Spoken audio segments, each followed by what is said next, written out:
and run the bazaar.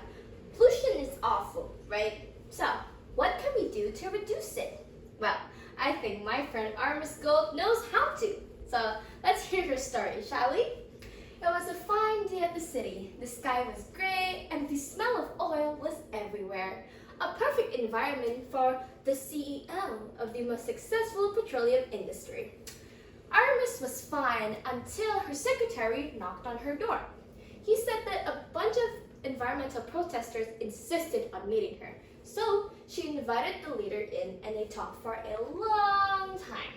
The leader seemed headstrong with their opinion, but Armis quickly shut it down by saying, I understand your point, but how can we survive without oil? I mean, almost every kind of technology uses oil to function, right?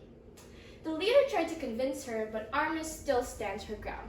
And after a long day, she went back home and is now relaxing.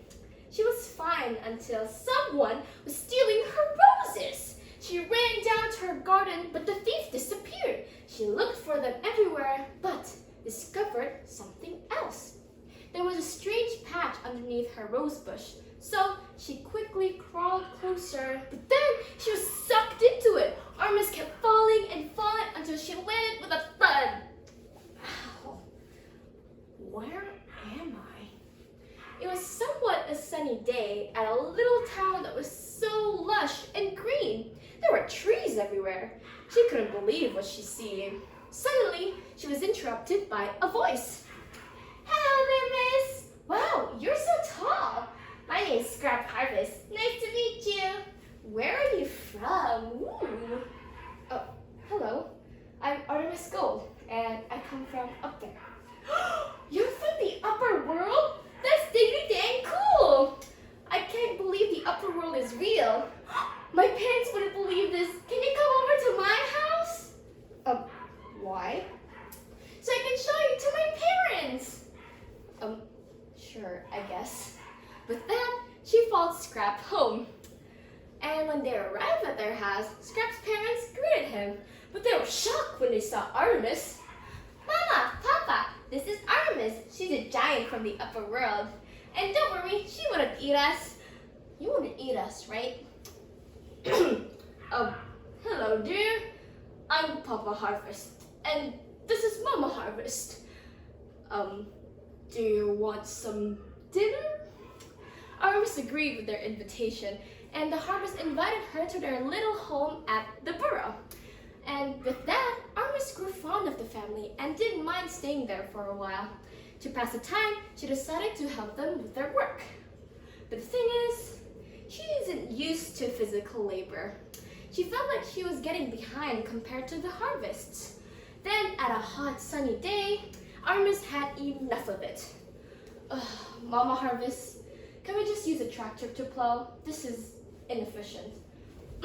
What's a tractor? You don't know what a tractor is, Scrap?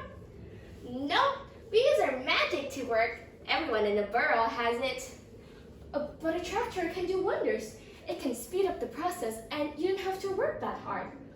Oh, darling. I mean, it would be good for us old folks, but we couldn't really build something like that, can we? Now get back to work, kids. Then, this got Armin thinking.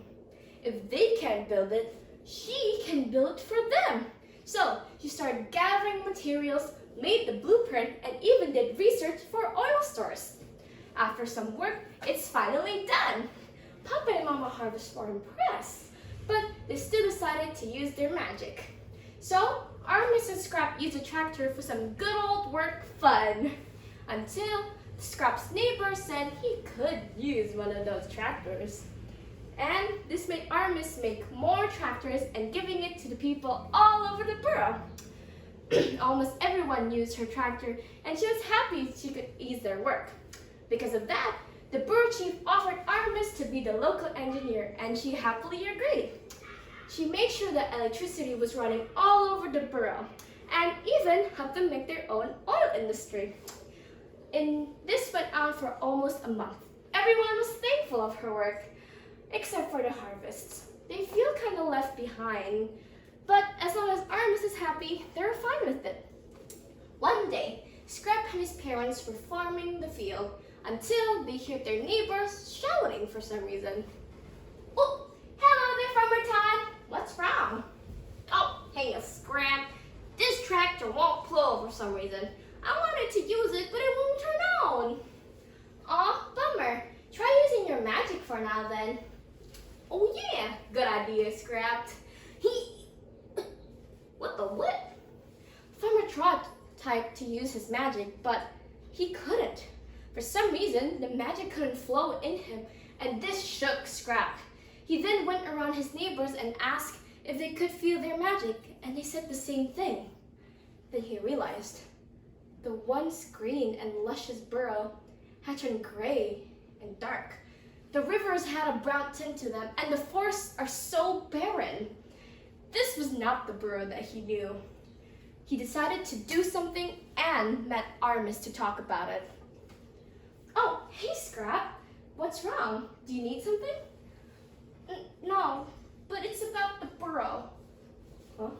What's wrong with the burrow, Scrap? The burrow's different now. The forests are gone and the people's magic, they start disappearing. I think that your factories and machines are hurting the burrow and us. Oh, I'm sorry, Scrap, but it's going to be fine. Everyone's happy. This is the highest working rate the burrow has ever received, so you don't have to worry, okay?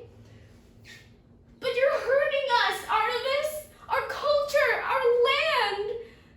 You're happy that we're forgetting who we are? No, Scrap, I don't need that. If you think these machines are so important, try to reduce it at least. Let the people have their magic back, Artemis. And then Scrap left, leaving Artemis alone with her thoughts. No one has ever said to reduce her actions. All her life, everyone either told her to go or stop. And so, she gave a long thought about it, and then came up with an idea. The next day, Artemis went up with Scrap so she could talk to him. Hey Scrap, look, I'm sorry. I know the burrow is very important to you, and I want to help, but I also need you. So will you help me then? Okay, but promise me you'll be more considerate. Not everything is always going to be good, and you need to think about the future. It's like waiting for crops to harvest. You won't know what you're gonna get. Alright, I promise.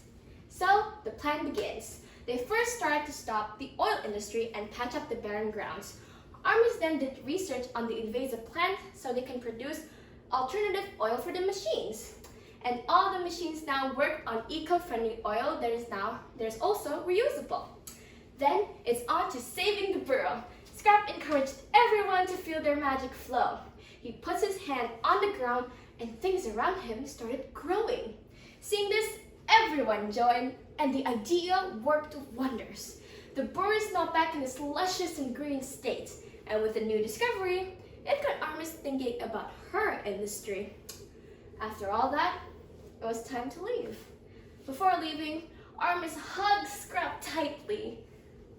Bye, Artemis. Don't forget about us, okay? I'll never forget you, buddy. And with that, she left. Only a day has passed, and she quickly called a team meeting. And after the team meeting, they agreed to settle on eco-friendly solutions for the industry. It's not a big leap to a better environment, but if the most successful industry is going eco-friendly, everyone else will follow. She will never forget what Scrap had taught her. See? If Artemis can do it, so can you. Anyways, the moral of the story is always be considerate.